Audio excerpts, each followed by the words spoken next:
अभी हाल की ही बात है कि अखिल भारतीय वैश्य परिषद ने अपनी समाज की लड़कियों को स्मार्टफोन यूज करने से बंद कर दिया। ऐसा इसलिए कर दिया क्योंकि उनकी ये मान्यता है कि बाकी के धर्मों के लड़के उनकी लड़कियों को बरगलाते हैं, उनकी लड़कियों को लुभाते हैं और प्रेम के जाल में फंसाकर उनका धर्मांतरण करा देते हैं।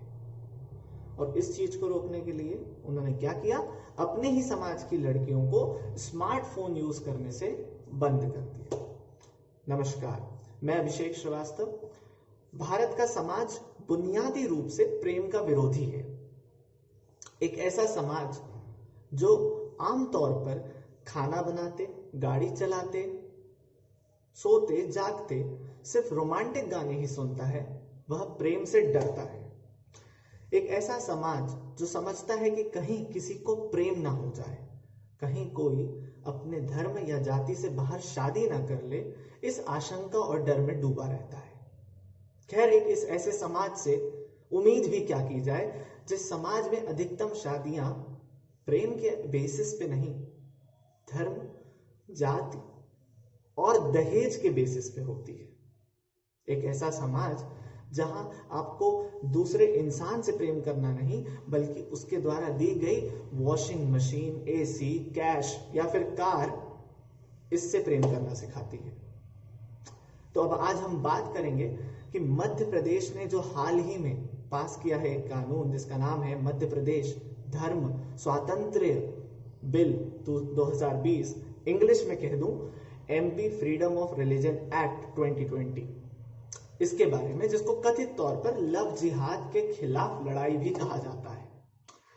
तो सबसे पहले तो इस बात पे आ जाता हूं कि ये लव जिहाद क्या है। तो अगर कानूनी परिभाषा समझनी है मित्रों, तो माफ कीजिएगा, इसकी कोई कानूनी परिभाषा नहीं है, क्योंकि कानून में कहीं भी लव जिहाद का जिक्र नहीं है। अच्छा, तो जिक्र नहीं है तो भी लव जिहाद टर्म इतना क्यों यूज करते हैं?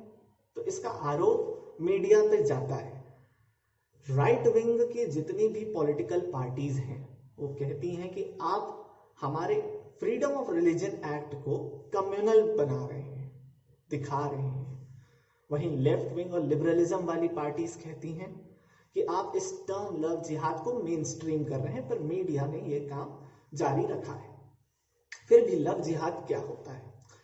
तो अगर आमतौर पे लव जिहाद को मैं समझा दूं आपको, तो वो ये है कि एक धर्म विशेष के लड़के दूसरे धर्म विशेष की लड़कियों को, आमतौर पर ऐसा माना जाता है कि मुसलमान लड़के हिंदू लड़कियों को अपने प्रेम के जाल में भुनाते हैं और फिर उनसे उनका धर्म आंतरण करा लेते हैं, रिलीजन कन्वर्ट करा लेते हैं। और ऐसा वो इसलिए कर रहे हैं क्योंकि तथाकथित तौर पर व्हाट्सएप यूनिवर्सिटी के कुछ आंकड़ों के तौर पर ऐसे हजारों की संख्या में मुसलमान लड़के हिंदू लड़कियों को अपने धर्म में चेंज करा रहे हैं, क्योंकि उन्हें अब माइनॉरिटी से मेजॉरिटी बनना है। खैर, ये व्हाट्सएप का आंकड़ा था, ऐसा कुछ है नहीं, क्योंकि इसके लेकर के कोई भी सरकारी एजेंसी, कोई भी जांच एजेंसी, कोई भी राज्य सरकार जो ये कानून ला रही है, उन्होंने कोई ऑफिशियल आंकड़े नहीं दिए।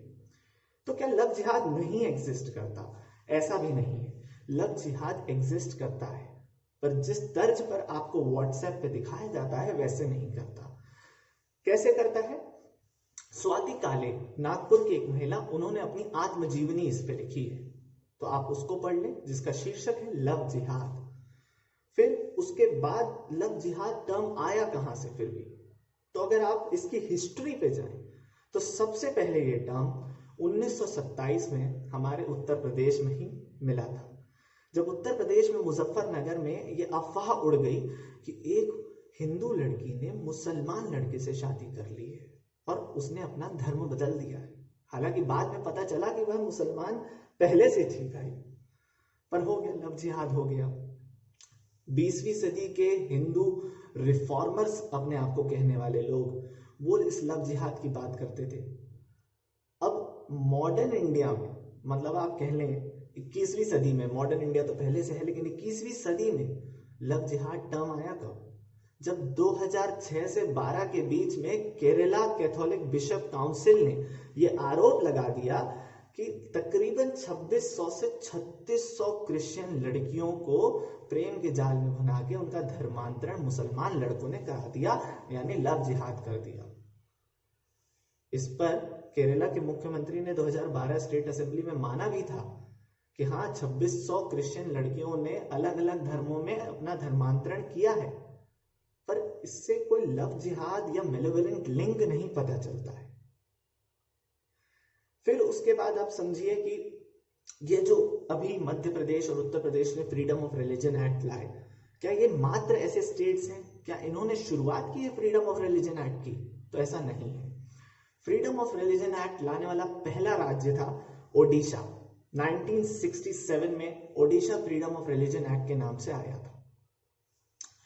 उस समय ये इसलिए लाया गया क्योंकि उस समय यह आरोप था कि क्रिश्चियन मिशनरीज अपनी पूरी दमखम से वहां की जो ट्राइबल पॉपुलेशन है उसका रिलीजन कन्वर्ट कराना चाहती है, और इसलिए उनको बचाने के लिए, उनको प्रोटेक्ट करने के लिए ये बिल लाया गया। ओडिशा के बाद एमपी 1968 में, मध्य प्रदेश जो आज 2020 में फिर से ला रहा है, वो उस समय 1968 में आ चुका था।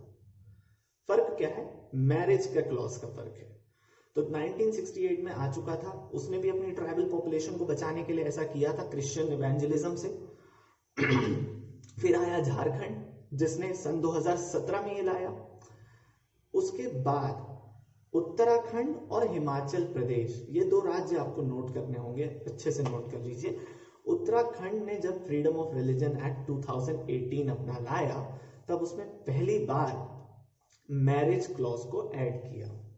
अभी तक ये होता था कि अगर कोई धर्मांतरण करवा लेता है किसी का, झूठ के आधार पे, फरेब के आधार पे, फोर्सफुली, और भी कुछ शब्द हैं, तो ऐसे करा लेता है तो वो नल एंड वॉइड हो जाएगा। पर अब पहली बार किसी राज्य ने यह कानून लाया कि अगर आप सिर्फ शादी के लिए अपना धर्म बदलते हैं, अगर शादी करते हुए धर्म बदल दिया और वो फोर्सफुल है, तो आपका ये धर्म भी नल एंड वॉइड हो जाएगा, चेंज, और आपकी शादी भी नल एंड वॉइड हो जाएगी। तो ऐसा करने वाला पहला राज्य उत्तराखंड था।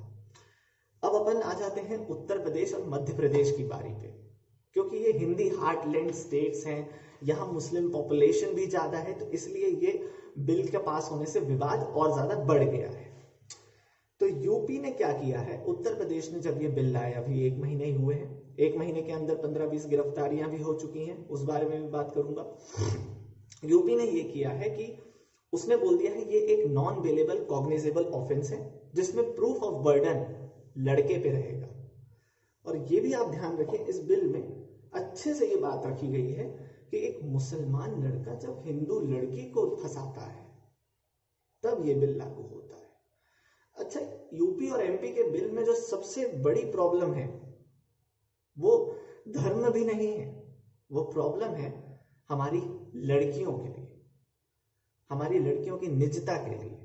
क्योंकि जिस प्रकार से ये पूरा विवाद उठ रहा है, कोई लड़कियों के हक की बात ही नहीं कर रहा, कोई बात ही नहीं कर रहा कि वो क्या चाहती है, उनका कंसेंट क्या है। इस बिल में ऐसे ऐसे क्लॉजेस हैं कि अगर आपने शादी की है, आप एक लड़की हैं, 18 साल से ऊपर की हैं, तो लीगली आप शादी कर सकती हैं। अगर आपने शादी कर ली किसी और जाति में, किसी और धर्म में, तो आपके फैमिली वाले, आपके माता पिता तो क्या, कोई भी आपका नजदीकी रिश्तेदार भी अगर जाके पुलिस में कंप्लेन कर दे कि भैया लव जिहाद हुआ है, हमारी लड़की को फंसाया गया है, तो वो जिसके साथ आपने शादी की है ना, उसको दोषी मान लिया जाएगा और उसको जेल कर दी जाएगी। अब उस पे ये पूरा प्रूफ ऑफ बर्डन है कि उसको प्रूफ करना है कि नहीं भैया, हमने शादी मतलब धर्म परिवर्तन के लिए शादी नहीं की, हमने फोर्सफुली या किसी धोखे में धर्म नहीं परिवर्तन करवाया। तो ये एक बहुत बड़ी वाली दिक्कत है। और इसी में अगर उस लड़की को उसके घर वाले जबरदस्ती वापस ले आते हैं उस घर से, और जबरदस्ती अपने धर्म में फिर से ले आते हैं, तो वो जो घर वापसी वाला टर्म है कि घर वापसी हो गई, उस पे कोई भी अपराध नहीं है इस बिल के हिसाब से। तो यहाँ पे भी एक प्रॉब्लम है। तो आप समझ रहे हैं कि अगर फोर्सफुल कन्वर्जन है भी, जो कि होता है कहीं कहीं, जिन केसेस में होता है, तो उन केसेस में विक्टिम्स सामने आकर के कोर्ट में बोले तो भैया कन्वर्जन माना जाएगा, लेकिन इस बिल के तहत तो विक्टिम बना दी गई एक लड़की और उसके लिए कोई भी आके पैरवी कर सकता है कि ये विक्टिम है, इसने शादी मजबूरी में की है। अब कुछ आर्ग्यूमेंट्स इसके अगेंस्ट में भी हैं कि इस पूरे फ्रीडम ऑफ रिलीजन एक्ट में कहीं पे भी मुस्लिम वर्ड यूज नहीं हुआ है, हिंदू वर्ड यूज नहीं हुआ है, और इसलिए ये इक्वली हर रिलीजन पे लागू होता है। और फिर एक और आर्ग्यूमेंट है कि भैया अगर शादी के लिए ही आपको धर्म मतलब परिवर्तन कराना है तो हम कहते हैं कि अगर आपको दूसरे धर्म वाले से शादी करनी है तो सिर्फ शादी कर लो ना, प्यार है ना तो कर लो, शादी है तो कर लो, धर्म क्यों परिवर्तन कराना है भाई। तो इस बात पे एक काउंटर आर्ग्यूमेंट दिया है एक स्कॉलर ने, वो कहती हैं कि स्पेशल मैरिज एक्ट, उस पे भी आऊंगा, वो ये कहती हैं कि अगर हम शादी करते हैं है ना, और हम अगर अपना धर्म परिवर्तन नहीं कराते, स्पेशल मैरिज एक्ट के तहत शादी कर लेते हैं, तो भी हमको 30 दिन पहले नोटिस देना पड़ेगा। जब हम 30 दिन पहले नोटिस देंगे, पब्लिक नोटिस, हमें मजिस्ट्रेट के सामने जाना पड़ेगा, हमें बोलना पड़ेगा कि हाँ हम अपने मन से शादी करना चाहते हैं, तब जाके हम शादी कर पाएंगे। और इस 30 दिन के दौरान हमारे ऊपर हमले हो सकते हैं। ऐसे कई केसेस हैं जहां लड़का और लड़की को जला तक दिया गया है, तो हमले बिल्कुल हो सकते हैं। तो हमारी जान रिस्क पे है, हम रिस्क पे हैं। तो इससे अच्छा स्पेशल मैरिज एक्ट के तहत जाते हुए क्यों हम 30 दिन अपने वेट करें, इससे अच्छा तो हम क्या कर सकते हैं, हम अपने पर्सनल लॉ बोर्ड्स में ही कन्वर्जन कर लेते हैं और शादी कर लेते हैं। इसलिए लड़कियां अक्सर ऐसा कर बैठती हैं। फिर भी सुप्रीम कोर्ट ने 2018 के हदिया केस में यह बात जरूर कही थी, और यह बात पूरे समाज को समझना बहुत जरूरी है। सुप्रीम कोर्ट ने यह बोला था अपने जजमेंट में कि अगर आप लोगों के हिसाब से हादिया का ब्रेन वॉश हुआ है, और चलिए मान लेते हैं कि हुआ है, वो कन्वर्ट कर ली है गलती से या फोर्सफुली कराया गया है, धोखे में कराया गया है, लेकिन अगर हादिया कोर्ट में आके बोलती है कि नहीं मैंने अपनी विलिंग से किया है, अपनी मर्जी से धर्म परिवर्तन किया है, तो हम हादिया की बात मानेंगे और ये मैरिज को नल एंड वॉइड नहीं करार देंगे। तो पूरा जो एक बात है, सेंटर इस बात पे आके अटकता है इन बिलों की दिक्कत के साथ कि आप विमेन को पावर कहां दे रहे हैं। इन बिल्स से साफ साफ समझ में आ रहा है कि आप एक लड़की को, एक महिला को एक कैटल, एक गाय के तौर पे, अपने एक जानवर के तौर पे समझ रखे हैं कि भाई अभी तक वो पेरेंट्स की जानवर है, अब उसके बाद वो अपने हस्बैंड की जानवर हो सकती है। अब उसका हस्बैंड कौन होगा ये हम तय करेंगे, आप खुद वो जानवर नहीं। तो आपको समझना पड़ेगा कि ये बिल बहुत ही ज्यादा पेट्रियार्कल माइंडसेट है इसमें। तो इस बिल का विरोध मैं इसलिए कर रहा हूं क्योंकि ये पेट्रियार्की को बहुत ज्यादा रिफ्लेक्ट कर रहा है।